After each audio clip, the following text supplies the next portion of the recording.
നമസ്തേ.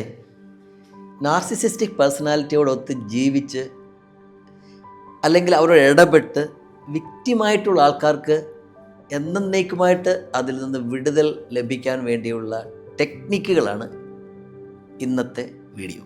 ഇത് കേൾക്കുമ്പോഴത്തേക്ക് ഒരു ദിവസം കൊണ്ട് ഇതിൽ നല്ല രക്ഷപ്പെടാം എന്ന് ആരും കരുതണ്ട. ഇതൊരു വലിയ പ്രോസസ്സാണ്. 1 by 1 ഓരോ ലെയറുകൾ കൃത്യമായിട്ട് അതിലൂടെ കടന്നുപോയി അതിൽ നിന്ന് റിലീവ്ഡ് ആവുകയാണ് വേണ്ടത്. വൈകാരികമായി വളരെ അസ്വസ്ഥത അനുഭവിക്കുന്നവരായിരിക്കും ഈ വിക്റ്റിം എന്ന് നമുക്കറിയാം. അതുകൊണ്ട് ആ വൈകാരിക പ്രയാസങ്ങളെ തീർച്ചയായിട്ടും അവർ അതിജീവിക്കേണ്ടതുണ്ട്. ഒന്നാമതായി, acknowledge it was an abuse.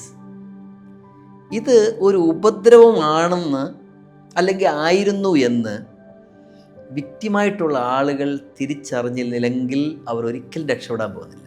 സ്ഥിരമായി കുറ്റപ്പെടുത്തുക, തരം താഴ്ത്തുക, കൺഫ്യൂസ് ചെയ്യിക്കുക, അസ്വസ്ഥരാക്കുക, ഇതൊന്നും സ്നേഹമല്ല എന്ന് അവരവർ തിരിച്ചറിയണം. വിഷമം സഹിക്കാനാകാതെ കരയുക, നിലവിളിക്കുക, അല്ലെങ്കിൽ പൊട്ടിത്തെറിക്കുക, അതുമല്ലെങ്കിൽ ചില ചീത്തവാക്കുകൾ ഉപയോഗിക്കുക, ഇങ്ങനെയൊക്കെ വിക്റ്റിമിൻ്റെ ഭാഗത്തുനിന്ന് ഉണ്ടാകാറുണ്ടല്ലോ. ഇപ്പോഴത്തെ കുറേ കഴിയുമ്പോഴത്തേക്ക് വിക്റ്റിം തോന്നുകയാണ്, അയ്യോ ഇതിച്ചിരി കൂടിപ്പോയില്ലേ, അയ്യോ ശരിക്കും അയാളുടെ ഭാഗത്തും കുറേ ശരികളില്ലേ, അയാൾ ശരിക്കും എന്നെ സ്നേഹിക്കുന്നില്ലേ, പിന്നീട് വന്ന് അയാൾ വേറെ എന്തെങ്കിലും നല്ല കാര്യങ്ങൾ എനിക്ക് ചെയ്തു തന്നതല്ലേ, ഇങ്ങനെ വളരെ സോഫ്റ്റായിട്ട് അയാൾ അബ്യൂസ് ചെയ്തു എന്നുള്ളത് നിലയിൽ നിന്നും താഴേക്ക് പിന്തിരിയുവാൻ സ്വാഭാവികമായൊരു സാധ്യതയുണ്ട്. ചിലപ്പോഴൊക്കെ ഈ പ്രതികരണങ്ങൾ ഒരു ഓവർ റിയാക്റ്റായിട്ട് മാറിയെന്ന് വിചാരിച്ചിട്ട് അവരോരോട് തന്നെ പിറ്റിയായിട്ട്, അയ്യോ എന്നെ എനിക്കിങ്ങനെ പറ്റുന്നുള്ളല്ലോ, എനിക്കിങ്ങനെ പ്രതികരിക്കാൻ സാധിക്കുന്നുള്ളല്ലോ എന്ന് സങ്കടപ്പെടുന്ന ആളുകൾ, ഞാൻ അയാളുടെ സ്നേഹം മനസ്സിലാക്കാത്തതായിരിക്കും, തൻ്റെ കുറ്റമായിരിക്കും എന്ന് പറഞ്ഞ് അബ്യൂസിൻ്റെ ആ തീവ്രത സ്വയം കുറച്ച് കളയാൻ സാധ്യത ഏറെയാണ് ഇവിടെ. So you have to validate your pain. അതിനെ അണ്ടർഎസ്റ്റിമേറ്റ് ചെയ്യരുത്, അതിനെ വില കുറച്ച് കാണരുത്. അത് വളരെ തീവ്രതയുള്ളതാണെന്ന് നിങ്ങൾ തിരിച്ചറിയണം. രണ്ടാമത്തേത്, feel the grief without shame. നമുക്കൊരു നാണോ അതിൽ തോന്നേണ്ടതില്ല. നമുക്കുണ്ടായ വൈഷമ്യത്തെ ഒന്ന് എക്സ്പീരിയൻസ് ചെയ്യാൻ കഴിഞ്ഞെങ്കിൽ മാത്രമേ നേരത്തെ പറഞ്ഞ കൗണ്ടിങ് സാധിക്കത്തുള്ളൂ. നമുക്ക് ഗണ്യമാക്കണമെങ്കിൽ, നമുക്കുണ്ടായ പ്രയാസത്തെ തിരിച്ചറിയുകയും അതിനെ പരിഗണിക്കുകയും ചെയ്യണമെങ്കിൽ തീർച്ചയായിട്ടും അത് ഫീൽ ചെയ്യണം, എക്സ്പീരിയൻസ് ചെയ്യണം. അതിനെ നിസ്സാരവൽക്കരിക്കരുത്. അതിനായിട്ട് നിങ്ങൾ എങ്ങനെ ആയിത്തീരേണ്ടിയിരുന്നോ അതിൽ നിന്നും നിങ്ങൾ ഇപ്പോൾ എങ്ങനെ ആയി മാറി എന്നുള്ളതിൻ്റെ ഒരു തിരിച്ചറിവാണ് ഉണ്ടാകേണ്ടത്. ഉദാഹരണത്തിന്, വിവാഹ ജീവിതത്തിൽ ഭാര്യാഭർത്താക്കന്മാർ തമ്മിലാണ് ഒരു നാർസിസിസ്റ്റിക് വിക്റ്റിം പ്രശ്നം ഉണ്ടാകുന്നതെങ്കിൽ അത് തീർച്ചയായിട്ടും വിവാഹത്തിന് മുമ്പ് നമ്മൾ എങ്ങനെയായിരുന്നു എന്നുള്ളതിലേക്കാണ് നമ്മൾ എത്തിച്ചേരേണ്ടത്. നമ്മൾ ഒരു പഠനാർത്ഥം കോളേജിലെത്തി, അവിടെയാണ് നമുക്ക് ഇങ്ങനൊരു അനുഭവം ഉണ്ടാകുന്നതെങ്കിൽ വിക്റ്റിം തീർച്ചയായിട്ടും ചെയ്യേണ്ടത് എന്താണ്? ഈ കോളേജിൽ ചെല്ലുന്നതിന് മുമ്പ് നമ്മൾ എങ്ങനെയായിരുന്നു, എന്താണ് നമ്മുടെ ജീവിതം കൊണ്ട് അർത്ഥമാക്കിയിരുന്നത്, അവിടേക്ക് എത്തിച്ചേരാൻ വേണ്ടിയാണ് നമ്മൾ ചെയ്യേണ്ടത്. അങ്ങനെ എത്തിച്ചേരണമെങ്കിൽ ഇപ്പോഴുണ്ടായ അനുഭവങ്ങളെ നമ്മൾ ഫീൽ ചെയ്യണം, കൗണ്ട് ചെയ്യണം. ഇങ്ങനെ എക്സ്പീരിയൻസ് ചെയ്യുന്നതിൻ്റെയും കൗണ്ട് ചെയ്യുന്നതിൻ്റെയും ഭാഗമായിട്ട് ഒരു ഷീറ്റ് പേപ്പർ എടുത്തിട്ട് നിങ്ങളുടെ എക്സ്പീരിയൻസ് ഒന്നും വിടാതെ അതിൻ്റെ യഥാർത്ഥ ഫീലിങ്ങോടുകൂടി തന്നെ എഴുതാൻ ശ്രമിക്കേണ്ടത് അത്യാവശ്യമാണ്. അതിലൂടെ നിങ്ങൾക്ക് വ്യക്തമാകുന്നത് തീർച്ചയായും ഇതൊരു അബ്യൂസ് തന്നെയാണ്, ഇതൊരു ആക്രമണമാണ് എന്ന ബോധ്യത്തിലേക്ക് നിങ്ങൾ ഉണരുകയാണ് ചെയ്യുന്നത്. ഇത് നെഗറ്റീവായി കാണേണ്ടതില്ല, കാരണം ഇത് നിങ്ങളെ കൂടുതൽ ശക്തരാക്കും. ഇത് മനസ്സിൻ്റെ പ്രതിപ്രവർത്തനം കൊണ്ട് ശക്തി നേടി അതിജീവന ശക്തിയായി മാറും. ഇതിൽ നമ്മുടെ ദുഃഖവും വികാരങ്ങളും മറ്റു ഫീലിങ്സും എല്ലാം ഉൾപ്പെടട്ടെ. ഒരു നാണവും അതിൽ വിചാരിക്കേണ്ടതില്ല. അങ്ങനെ നാം എന്താവാൻ ആഗ്രഹിച്ചോ അതിൽ നിന്നും എത്രത്തോളം പിൻവാങ്ങിപ്പോയി എന്ന തിരിച്ചറിവിൽ നമുക്ക് ഒരു തിരിച്ചു പോക്കിനുള്ള വഴിയൊരുങ്ങുകയാണ് ചെയ്യുന്നത്. മൂന്നാമത്തത്, അണ്ടർസ്റ്റാൻഡിങ് ദ ട്രോമ ബോണ്ട്. അതായത് നിങ്ങൾ ഇപ്രകാരം ഒരു ട്രാപ്പിലായിരിക്കുന്നു എന്നുള്ളത് മനസ്സിലാക്കുക അത് വളരെ പ്രധാനപ്പെട്ട കാര്യമാണ്. അതിൻ്റെ തീവ്രത തിരിച്ചറിയുക. എന്തുകൊണ്ടാണ് ഇത് ആവർത്തിച്ച് പറയുന്നത്? നമുക്കൊരു പ്രതിസന്ധി വരുമ്പോഴത്തേക്ക് എങ്ങനെയെങ്കിലും അതുമായിട്ട് അഡ്ജസ്റ്റ് ചെയ്ത് അതുമായി ട്യൂൺഡായിട്ടങ്ങ് പോകാനായിട്ട് ബ്രെയിന് പ്രത്യേകമായ ഒരു കഴിവുണ്ട്. അതും നാർസിസിസ്റ്റിക് പേഴ്സണാലിറ്റി പ്രയോജനപ്പെടുത്തിക്കൊണ്ട് നമ്മളെ നിരന്തരമായി അടിമയാക്കി നമ്മളെ തളച്ചിടാനാണ് അവർ ശ്രമിക്കുന്നത്. അതുകൊണ്ട് തന്നെ ഈ ബോണ്ടിൻ്റെ തീവ്രത ഒന്ന് തിരിച്ചറിയുവാൻ, അതിൻ്റെ സ്റ്റഫ് എങ്ങനെയാണെന്ന് അറിഞ്ഞിട്ട് അതിനെ ബ്രേക്ക് ചെയ്യാനുള്ള ഉൾക്കരുത്ത് തീർച്ചയായിട്ടും ഇതനുഭവിക്കുന്ന ഇരയായിട്ടുള്ള ആൾ നേടേണ്ടതുണ്ട്. നാലാമത്തത്, സെറ്റ് ബൗണ്ടറീസ്.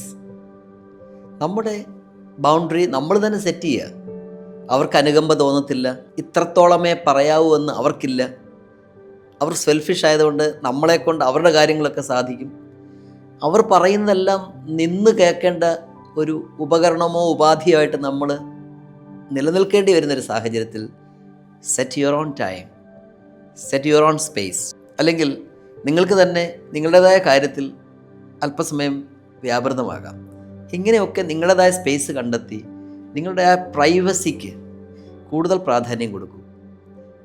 അപ്പോഴത്തേക്കും ഈ പ്രതിസന്ധികൾ കുറഞ്ഞു വരുന്ന നമുക്ക് കാണാൻ സാധിക്കും. ഇങ്ങനെ ഓരോ കാര്യത്തിലും, സമയമാണെങ്കിലും സ്പേസ് ആണെങ്കിലും, നിങ്ങൾ വളരെ കാമായി അയാളെ ഒട്ടും അസ്വസ്ഥതപ്പെടുത്താതെ തന്നെ നിങ്ങളുടെ കാര്യം അവതരിപ്പിച്ച് ചോദിച്ച് വാങ്ങണം. അഞ്ചാമത്തത്, reconnect with the authentic self.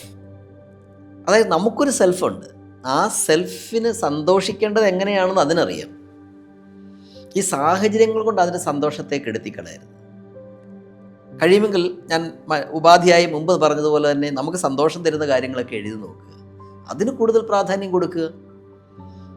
ചില വ്യക്തിബന്ധങ്ങൾ അത്ര സന്തോഷം തരുന്നില്ലെങ്കിൽ പരിമിതമായി മാത്രം ആ ബന്ധങ്ങളെ ആശ്രയിക്കുക, അവരുടെ കാര്യങ്ങൾ നടത്തി കൊടുക്കുക.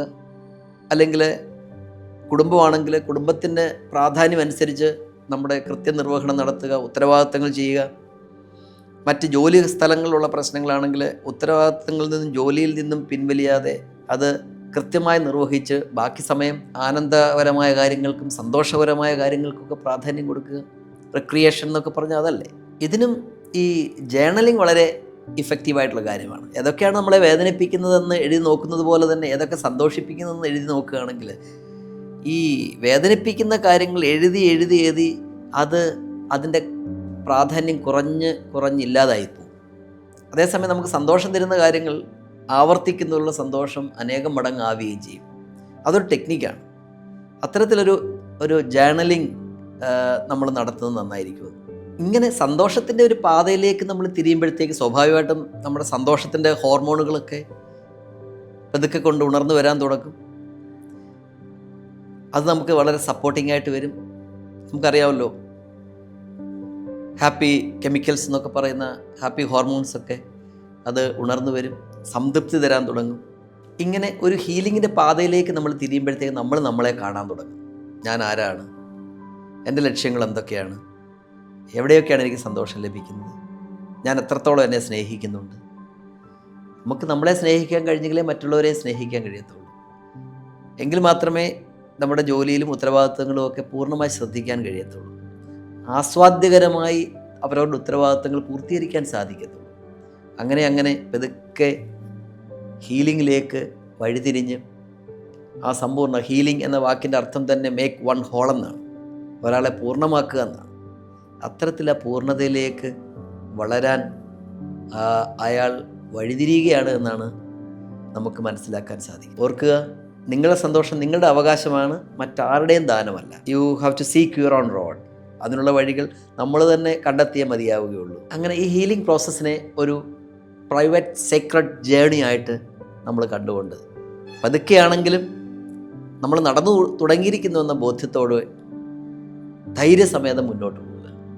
നമുക്കാരോടും ദേഷ്യമോ വൈരാഗ്യമോ ഇല്ല, പക്ഷേ നമ്മുടെ ഉള്ളിൽ കോൺഫിഡൻസ് ഉണ്ട്, നമ്മൾ വിജയിക്കും. എന്നാൽ ശ്രദ്ധിക്കേണ്ട ഒരു കാര്യമുണ്ട്, നമ്മളിങ്ങനെ ചില സ്റ്റെപ്സൊക്കെ എടുത്തു, ഹീലിങ്ങിൻ്റെ വഴിയിലേക്ക് തിരിഞ്ഞു എന്ന് ഇങ്ങനെ പറഞ്ഞു നടക്കേണ്ട കാര്യമില്ല.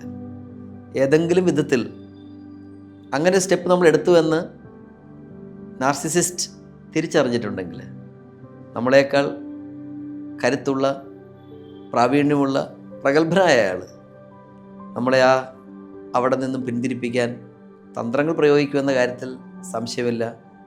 നമ്മുടെ പദ്ധതികളെ അവർ തകർക്കും. അതുകൊണ്ട് ഇതിങ്ങനെ പറഞ്ഞു കിടക്കേണ്ട കാര്യമില്ല. നമ്മൾ ആ ലക്ഷ്യം വെച്ചിട്ട് ഓരോ പടി മുന്നോട്ട് പോവുക എന്നുള്ളതാണ് പ്രധാനപ്പെട്ട കാര്യം. അങ്ങനെ ഇതുവരെ വേദന ഭരിച്ച ജീവിതത്തിൽ നിന്നും ആത്മീയ ചലനങ്ങളുടെ ഒരു ജീവിതത്തിലേക്ക്, സ്വസ്ഥതയുടെ, സമാധാനത്തിൻ്റെ, ആത്മാനന്ദത്തിൻ്റെ ഒരവസ്ഥയിലേക്ക് മാറുവാൻ തീർച്ചയായിട്ടും നിങ്ങൾ കഴിയും. അതെങ്ങനെയാണ്? നമ്മുടെ പഴയ അവസ്ഥയിലേക്ക്. നമ്മൾ എവിടെയാണോ ഒരു നാർസിസിസ്റ്റിനെ കണ്ടുമുട്ടിയത്, അതിനപ്പുറത്തുള്ള ഒരവസ്ഥയിൽ നിന്നും ലക്ഷ്യത്തിലേക്കുള്ള ഒരു പ്രയാണം, ഒരു വര പോലെ മനസ്സിൽ കണ്ടുകൊണ്ട് അതിലൂടെ സഞ്ചരിക്കുക. വിജയം സുനിശ്ചിതമാണ്. നിങ്ങൾ ലക്ഷ്യം നേടും. Thank you. നമസ്തേ.